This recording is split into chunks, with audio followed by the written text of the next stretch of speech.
ভুল তো অনেক কিছু হয়েছে, জীবনের হিসাব মিলাতে পারিনি। আমি বারবারই বলি যে আমি সিদ্দিকুর রহমান পরিবর্তনের সাথে যেতে চাই, নতুনের সাথে যেতে চাই। সো আমি যেহেতু নিজেকে পরিবর্তন করেছি আল্লাহ পাকের হেদায়েত প্রাপ্ত হয়ে, আমি মনে করি যে পরবর্তী প্ল্যানগুলো আমার ওরকমই হবে। কারণ আমি যে প্ল্যানটা করব ডেফিনেটলি আগের মতো আর সেই প্ল্যানগুলো হবে না। ঠান্ডা মাথায় সুস্থ চিন্তাতে আমি আমার প্ল্যানে আগাবো। কারণ ভুল তো আসলে মানুষই করে, মানুষ আশরাফুল মাখলুকাত, সৃষ্টির সেরা জীব, কিন্তু ভুলের বাইরে নয়।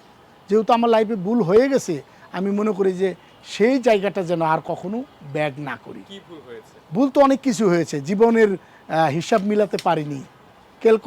ক্যালকুলেটর দিয়ে যখন আমি আমার জীবনের হিসাব মিলিয়েছি তখন রেজাল্ট শূন্য আসে।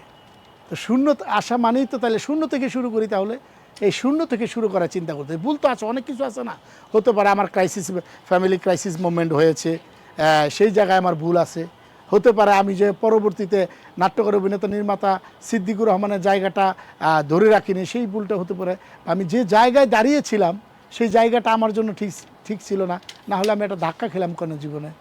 আমি যে জায়গাটায় দাঁড়িয়েছিলাম সেখানে তো আমি আমার বডির ভারসাম্য হয়তো ঠিক নাই, বিষয়টা তো তাই। আমি রূপকর্তেই বলতেছি, সেখান থেকে আমি পড়ে গিয়েছি। তো সেইগুলা আমি আমার মতো করে নোট ডাউন করেছি, আর আল্লাহর কাছে শুকরিয়া আদায় করি আল্লাহ যেন পরবর্তীতে এই সমস্ত ভুলের কাছাকাছি না নিয়ে যায়, সঠিক পথে যেন আমাকে পরিচালনা করে, আমি যেন সঠিক পথে যেতে পারি।